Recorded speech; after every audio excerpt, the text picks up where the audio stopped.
Februari 2004. Suara air keran yang tak dimatikan dari arah kamar mandi membuat Helena yang baru saja pulang menjadi geram. Mematikan keran air setelah digunakan itu, apa harus diajari juga? Teriak Helena. Setelah meletakkan tasnya dengan kasar di atas meja, ia langsung berjalan ke arah kamar mandi yang terlihat sudah banjir. Air melebar sampai keluar melalui celah di bawah pintu. Padahal kamar mandi di rumah itu dibuat lebih rendah dari lantai dapur dan juga memiliki pembatas yang lumayan tinggi. Jadi, kalau hanya lupa mematikan air keran beberapa menit saja, maka airnya tidak akan banjir sampai keluar.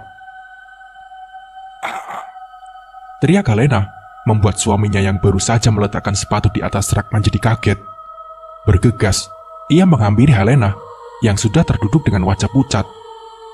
"Ada apa?" tanya suaminya. Seakan tak mampu lagi berbicara, Helena hanya menuju ke arah kamar mandi. Saat suaminya membuka pintu kamar mandi itu, terlihat sosok tubuh sudah terbaring tak berdaya di sana. Di pergelangan tangannya, terlihat luka sayatan yang sudah tak lagi mengeluarkan darah. Helena menangis terisak. Tubuhnya gemetar melihat apa yang sudah terjadi pada sang adik.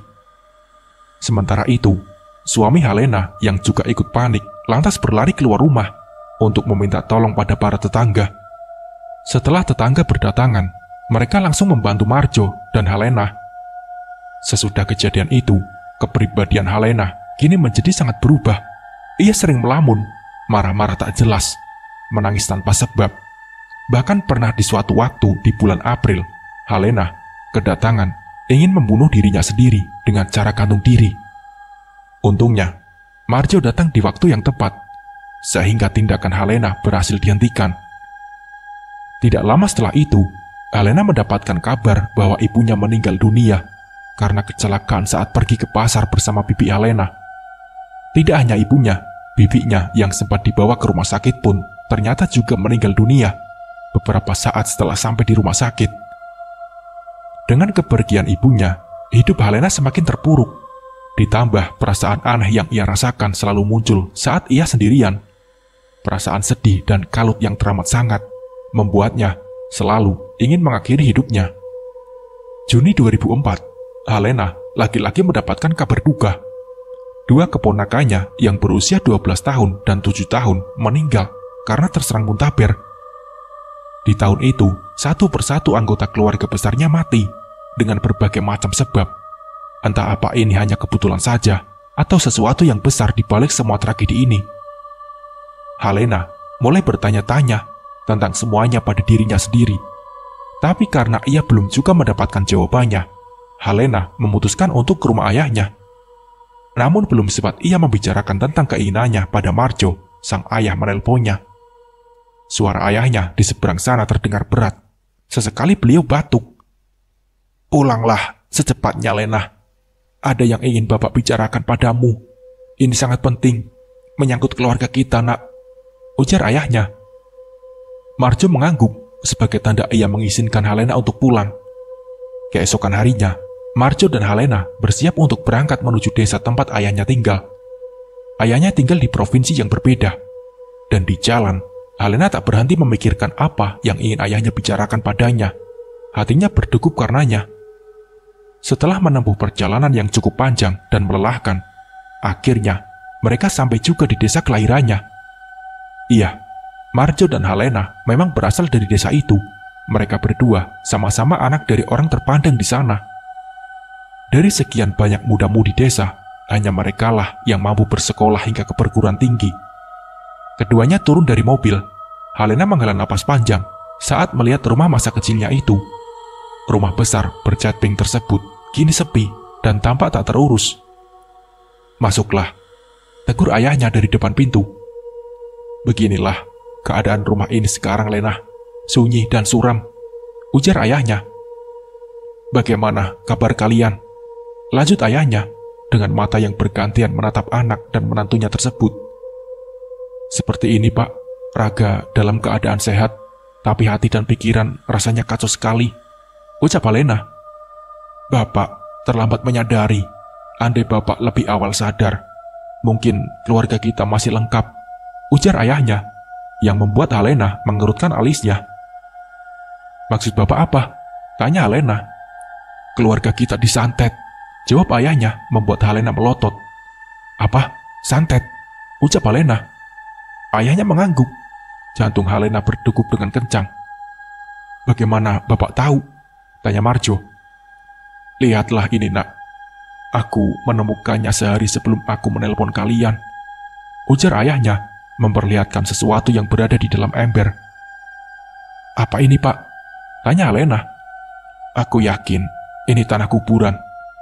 Kalau ini sepertinya tulang kucing. Dan yang itu aku tidak tahu akar tanaman apa. Ujar ayahnya mencoba menjelaskan.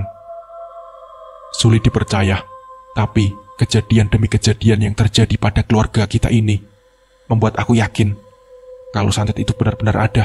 Dan benar kata Bapak, keluarga kita hendak dimusnahkan melalui santet. Sekarang ada hanya Bapak dan kamu, Lena. Hanya kita berdua yang tersisa.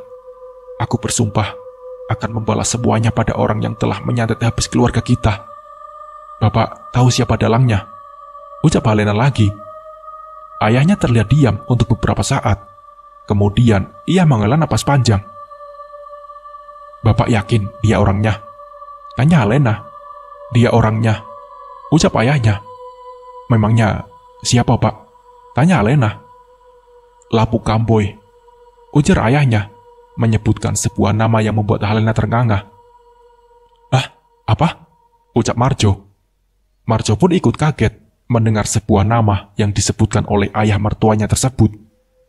Bagaimana tidak, sebab Lapu Kamboy adalah rekan bisnis ayah mertuanya itu. Kenapa dia melakukan itu semua, Pak? Apa alasannya?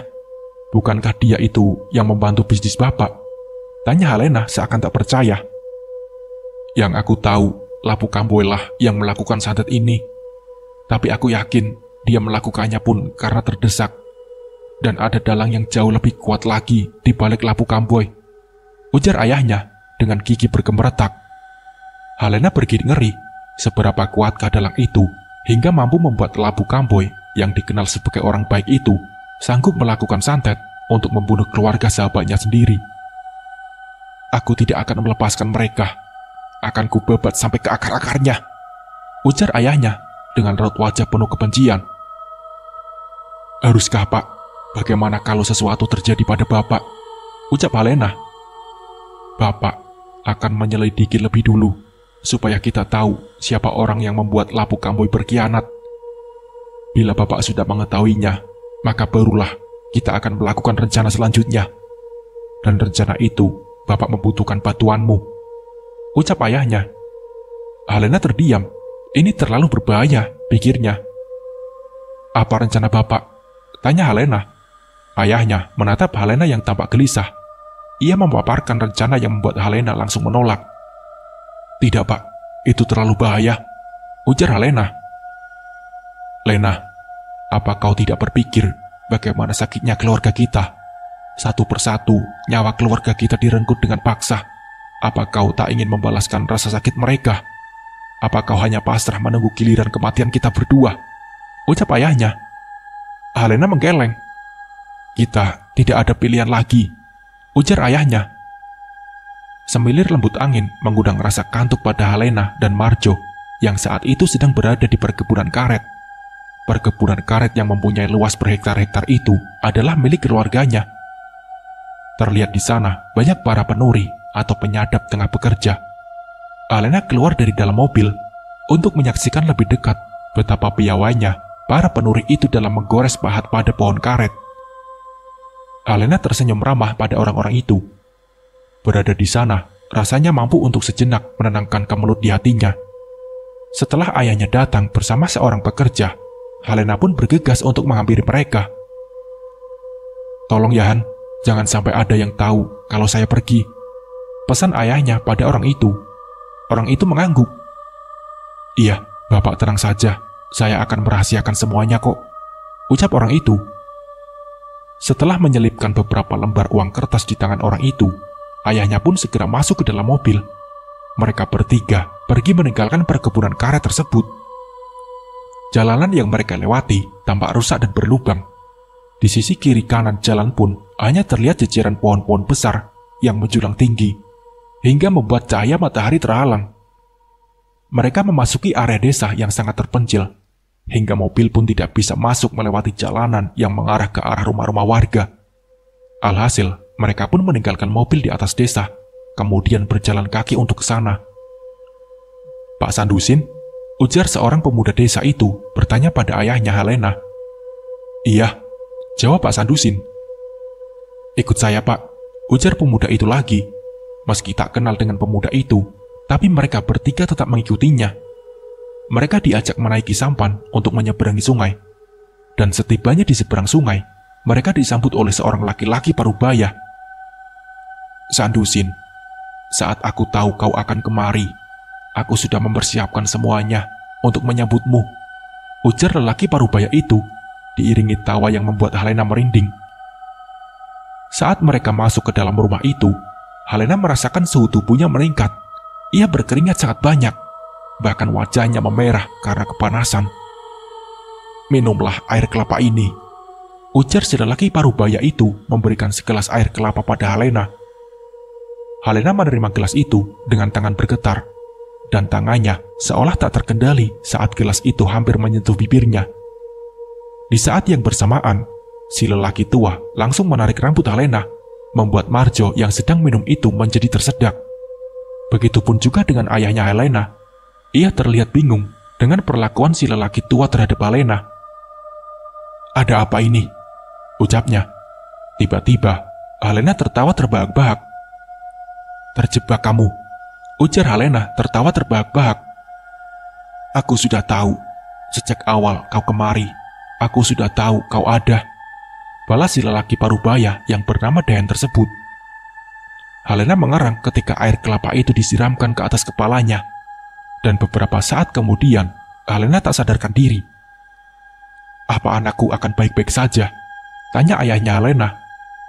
"Aku tidak yakin, sebab tubuhnya sudah diambil oleh sepenuhnya oleh sosok Ohang peliharaan yang dikirim oleh Lapu," jawabnya. Tampak jelas raut kesedihan dari Marjo dan Pak Sandusin setelah mendengar jawaban dari Ongko Dehen. Rintik hujan di luar terdengar semakin lebat. Suasana di luar yang gelap gulita dan hanya dikelilingi oleh pepohonan membuat nyali Marjo menciut. Terlebih ketika ayah mertuanya dan Ongko Dehen pamit keluar entah kemana. Untungnya keadaan Helena cukup tenang setelah disiram dengan air kelapa tadi, dan Marjo pun bisa untuk mengistirahatkan matanya. Saat ia terlelap, Marjo dibangunkan oleh kedatangan ayah mertuanya dan Ongko Dehen. "Lena kemana, Jo?" tanya Pak Sandusin, bingung ketika melihat Helena sudah tidak ada di sana. Loh, tadi istriku masih tidur di sini," ujar Marjo. "Dia tidak akan jauh dari sini, karena area rumahku ini sudah kupagari," ujar Ongko Dehen, lantas kembali keluar rumah untuk mencari keberadaan Helena. "Den, kami ikut ya," ujar Pak Sandusin. Ongko Dehen mengangguk. Lalu mereka bertiga pun mulai menyusuri area sekitar untuk mencari keberadaan Helena. Tapi rupanya benar yang dikatakan oleh Ongko Dehen, sebab tidak seberapa jauh mereka menemukan Helena yang sudah tergeletak tak sadarkan diri. "Den, sebenarnya aku bingung dengan anakku. Kenapa sampai tubuhnya dikuasai oleh makhluk itu? Apa sebenarnya yang mereka inginkan?" tanya Pak Sandusin ketika mereka sudah sampai di rumah. "Ini masih ada hubungannya dengan usahamu. Usahamu itu maju. Saat ini banyak kan yang berbondong-bondong ingin bekerja sama denganmu. Dan beberapa di antaranya ialah yang mengarahkan Lapu Kamboy untuk menyantet keluargamu. Mereka ingin kalian semua mati, hingga yang tersisa hanyalah anakmu itu. Dan karena anakmu sudah dikuasai oleh makhluk peliharaan mereka, tentu akan jauh lebih mudah untuk mengambil alih semua usahamu," jawabnya. "Kau tahu siapa saja orang-orang itu selain Lapu Kamboy?" tanya ayah Helena. Ongko Dehen tertawa, mata tuanya menatap lekat pada Pak Sandusin. "Kalau aku beritahu, kau pasti akan terkejut," ucapnya. Pak Sandusin mengurutkan alisnya. "Siapa Dehen?" tanya Pak Sandusin penasaran. "Bajo, Naun, dan Ugang. Merekalah dalang yang sesungguhnya di balik semua ini," jawabnya. Pak Sandusin tampak lemas mendengar nama-nama yang disebutkan oleh Ongko Dehen. Kau kaget bukan? Hahaha. Mereka itu seperti bunglon, pintar dalam berkamuflase, ucapnya. Aku ingin mereka merasakan apa yang keluargaku rasakan. Dehen, aku mohon bantuanmu, ujar Pak Sandusin tampak berapi-api. Kau tenang saja, aku pasti akan membantumu, jawabnya. Tapi Alena bagaimana? Bagaimana nasibnya? Sekarang ini hanya dia yang aku miliki. Hanya dia keluargaku satu-satunya. Aku tidak ingin dia mati, seperti adik dan kakaknya, seperti keluarga kami yang lain. Kita hanya perlu memutarbalikkan keadaan ini, dan membuat mereka terjebak dalam perangkap yang kita buat. Dan setelahnya, aku bisa mengambil alih Ohang itu, dan memerintahnya untuk berbalik menyerang tuannya, ujar Ongko Dehen. Marjo yang sedari tadi hanya mendengarkan, kini ia mulai ikut berbicara. Kalau ada yang bisa saya bantu, katakan saja. Saya akan melakukan apapun demi istri saya, ujar Marjo. Kau tak perlu terlibat dalam rencana ini, tapi tetaplah kau di samping istrimu. Jaga dia, hingga semua rencana kami berhasil, ujar Ongko Dehen. Marjo mengangguk. Tiba-tiba, Helena terbangun. Suaranya terdengar parau. Sakit sekali, rintihnya. Untuk sementara ini, kau jangan tertipu dengan tipu daya Ohang yang saat ini berada di dalam tubuh istrimu. Dia akan melakukan apapun agar bisa terbebas dari sini. Karena saat berada di sini, dia benar-benar terkurung dan tak akan bisa keluar melewati pagar yang telah kupasang, ucapnya. Tapi apa istriku akan baik-baik saja diikat seperti ini, ujar Marjo. Ini semua demi kebaikan kita, demi keselamatan kita. Ohang yang berada di tubuh istrimu akan membunuh kita jika ada sedikit saja kesempatan, ucapnya. Marjo menghela napas panjang. Ia menatap wajah istrinya. Mata dan kulit wajah Helena tampak masih merah. Bebauan dupa dan kemenyan bercampur aroma wangi bunga-bungaan tercium dari arah sebuah ruangan kamar yang baru saja dimasuki oleh Ongko Dehen dan Pak Sandusin. Suara rapalan mantra dari dalam ruangan itu membuat Marjo bergidik. Sayang, kaki dan tanganku sakit. Tolong lepaskan ikatan ini, ucap Helena, yang langsung membuat Marjo terlonjak kaget. Marjo mencoba untuk mengacuhkan Helena. Ia sedikit menjauh untuk memberi jarak, takut kalau sampai Helena akan melakukan seperti apa yang dilakukan oleh Ongko Dehen sebelumnya. Dan plak, suara sesuatu seperti mendarat di atas atap. Di tengah suasana tak nyaman itu, Marjo mencoba untuk membayangkan segala sesuatu yang indah dan lucu untuk menghilangkan rasa takutnya. Namun semakin ia mencoba, Marjo malah dibuat lebih kaget lagi kala mendengar suara Helena yang terdengar berbeda. Lepaskan aku! Lepaskan aku! Marjo memalingkan wajahnya ke arah dinding, berusaha untuk menghindari tatapan mata dengan Helena. Namun begitu ia memejamkan mata, sesosok wanita gundul dengan payudara menggelambir hingga ke atas betis. Wajahnya menyeringai dan dari matanya keluar cucuran darah berwarna hitam. Terlihat dengan jelas, dan ketika Marjo membuka mata, bayangan sosok menyeramkan itu langsung menghilang. Sekali lagi, Marjo harus dibuat panik kala melihat Helena mulai berbuat sesuatu yang membahayakan dirinya sendiri. Helena terus menggigit lidahnya, hingga darah mulai keluar dari luka gigitan itu. Marjo langsung mendekat dan berusaha membuka mulut Helena agar lidah istrinya tersebut tidak putus. Namun, kini gantian, tangan Marjo yang digigit keras oleh Helena, sampai-sampai membuatnya berteriak kesakitan. Dalam keadaan seperti itu, Marjo berusaha untuk melepaskan gigitan Helena dari tangannya. Kali ini, ia menggunakan kain untuk menyumpal mulut Helena, supaya tidak menggigit lidah lagi. Dan setelah beberapa saat, Marjo pun berhasil. Ia melihat luka gigitan di tangannya yang terus mengeluarkan banyak darah. Marjo tersandar, tubuhnya lemas setelah mendapat gigitan dari Helena. Darah dari lukanya itu masih terus keluar, menetes di lantai rumah. Tiba-tiba, rumah itu bergoyang, seperti terkena angin puting beliung. Namun kejadian aneh itu hanya berlangsung selama beberapa detik saja, yang dimana ketika Marjo menghela napas, lagi-lagi ia dikagetkan dengan suara seperti angin ribut dari atas rumah. diiringi dengan suara-suara menggeram aneh dan tawa cekikikan dari arah luar. Marjo, yang sudah ketakutan sedari tadi, ditambah lemas akibat luka gigitan yang terus mengeluarkan darah. Akhirnya, Marjo tumbang dan tak sadarkan diri. "Marjo? Marjo!" ujar Pak Sandusin menyadarkan Marjo. Saat Marjo tersadar, ia lihat tangannya sudah diobati, dan Helena tampaknya sudah tertidur. "Pak, apakah semuanya akan baik-baik saja?"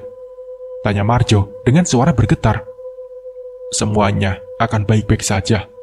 Percayalah padanya, dia yang menolong kita," ujar Pak Sandusin menunjuk ke arah Ongkodehen. "Apa kau sudah ditampakkan oleh sosok Ohang?" tanya Ongkodehen. Marjo menggeleng, sebab ia benar-benar tidak tahu tentang Ohang yang dimaksud oleh Ongkodehen. "Wanita gundul dengan payudara menggelambir hingga ke betis. Dialah sosok Ohang yang dikirim untuk menyiksa istrimu," ucap Ongkodehen. "Iya, saya melihatnya.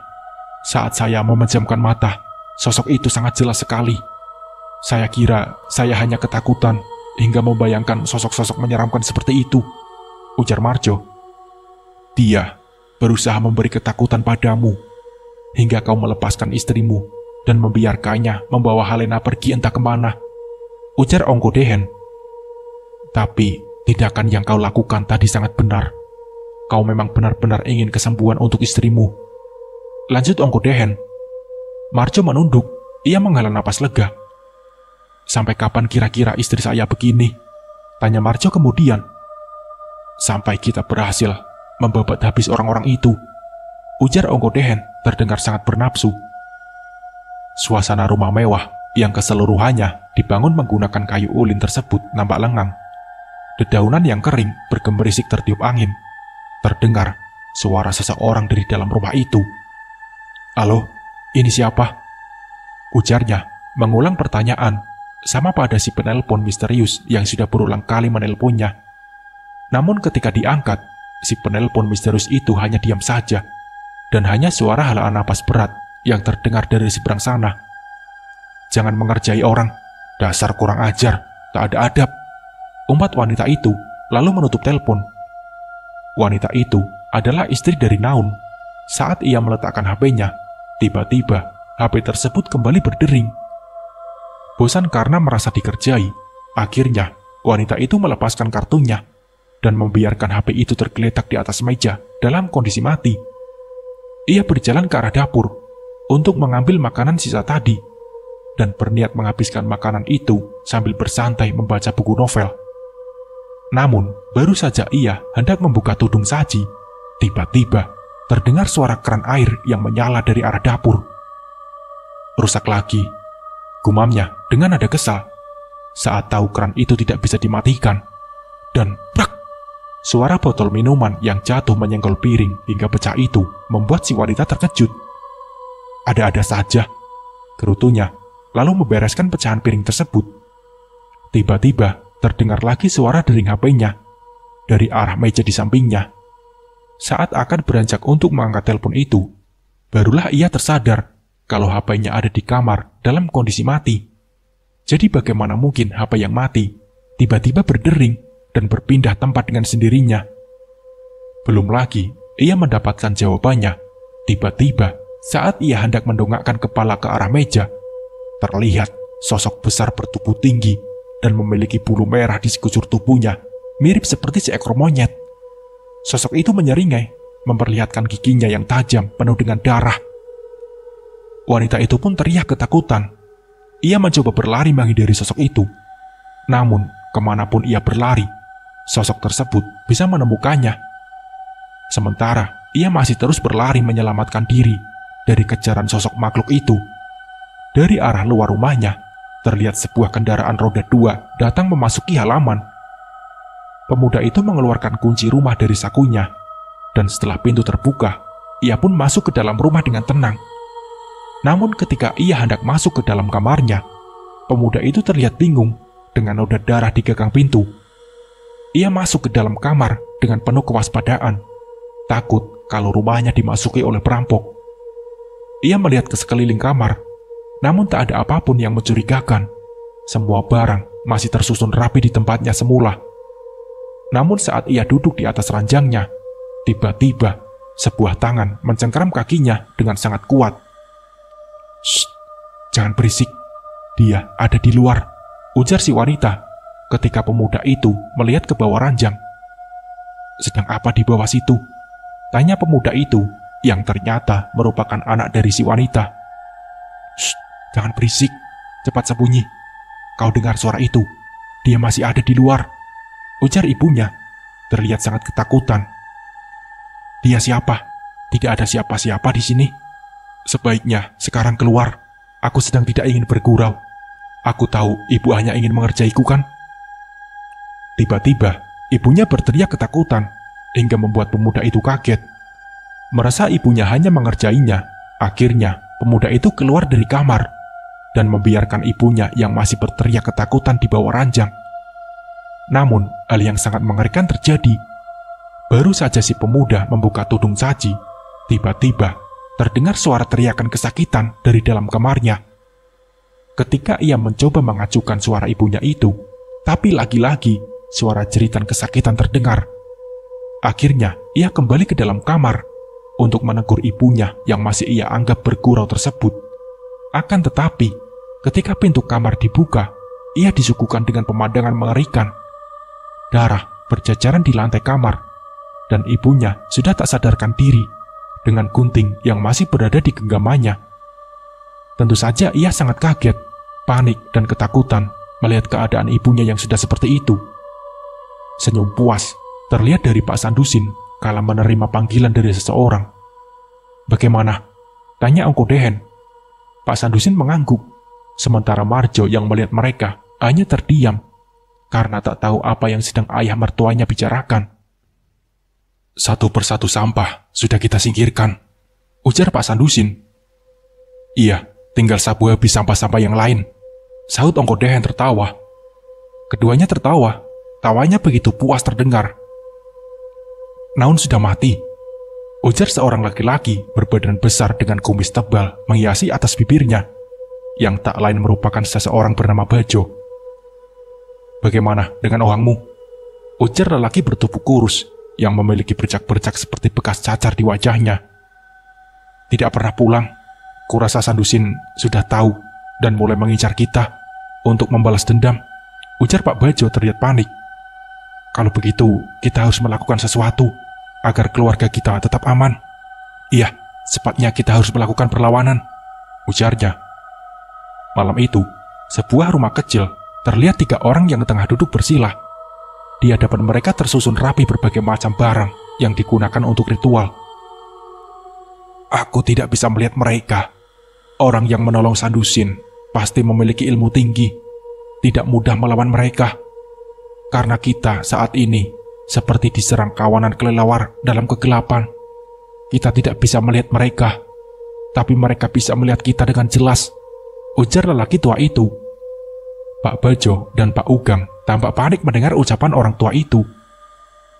"Apa tidak bisa kalau kita melakukan hal serupa, buat agar kita tidak terlihat oleh mereka? Jadi mereka tidak akan bisa menyerang kita," ujar Pak Ugam. Lelaki tua itu terdiam. Beberapa saat kemudian ia menggeleng. "Kau tidak bisa lepas tangan begitu saja.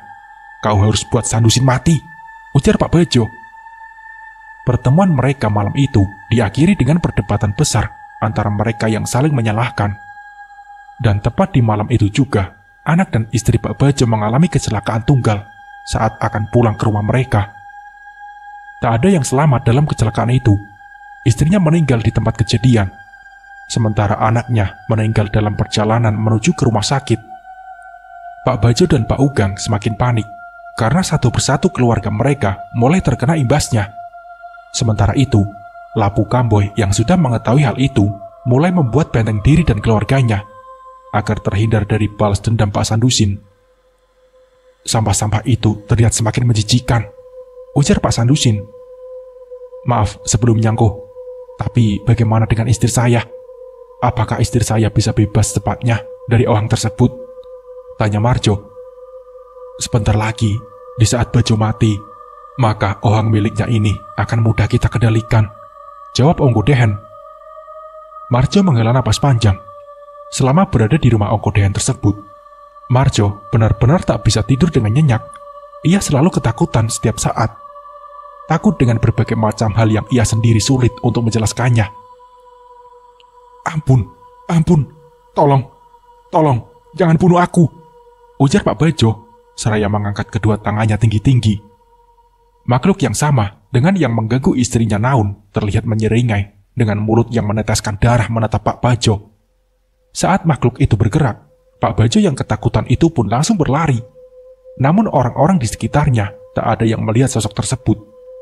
Pak Bajo sampai menangis karena ketakutan. Sejak kapan dia mulai bertingkah seperti ini? Terakhir aku bertemu dengan Bajo beberapa hari yang lalu, dia masih baik-baik saja, ujar Pak Ugang yang saat itu menjenguk sahabatnya tersebut. Setelah pemakaman anak dan istrinya, dia jadi begitu, jawab salah satu kerabat Pak Bajo. Mendengar jawaban itu, Pak Ugang terdiam. Namun tiba-tiba, Pak Bajo berusaha melukai dirinya sendiri. Yang beruntungnya, tindakannya tersebut langsung dicegah oleh keluarganya. Akhirnya, Pak Bajo dipasung agar tidak melukai dirinya sendiri ataupun orang lain. Akan tetapi, tak sampai 24 jam, Pak Bajo ditemukan meninggal dunia dalam keadaan masih terpasung. Lagi-lagi, Pak Sandusin dan Ongkodehen tertawa puas.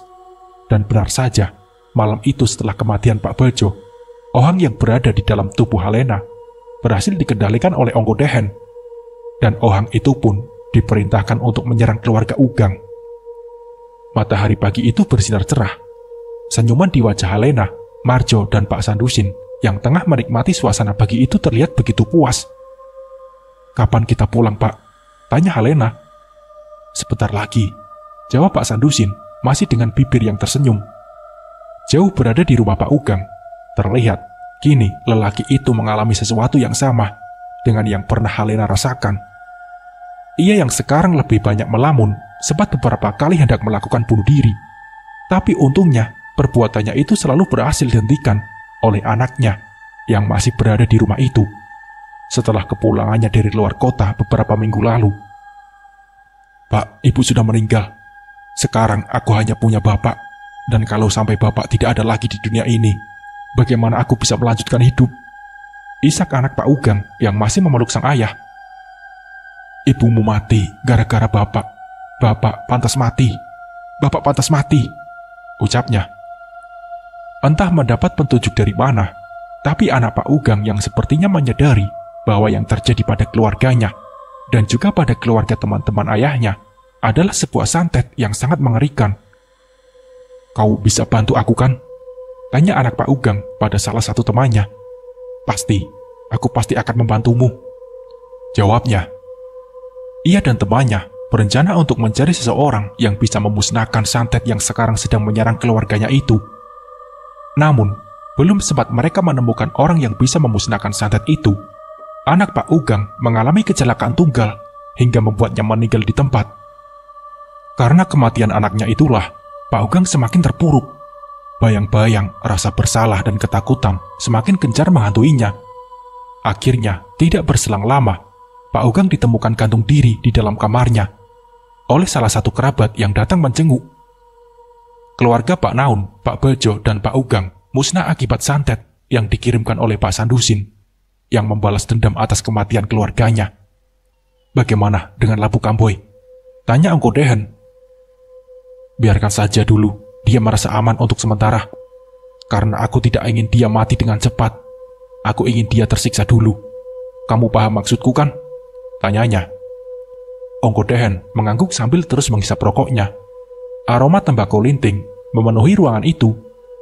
Labu Kamboy yang merasa aman-aman saja lantas mulai berpikir bahwa perlindungannya sangat kuat hingga Pak Sandusin dan dukunya tidak bisa untuk menembus. Karena pikirannya itulah, Labu Kamboy mulai bekerja seperti biasa. Ia juga membolehkan keluarganya untuk melakukan aktivitas di luar rumah. Hingga akhirnya, 3 hari setelah itu, satu persatu keluarganya mulai berjatuhan. Dimulai dari anaknya yang meninggal karena tenggelam di sungai, padahal anaknya itu sangat pandai berenang.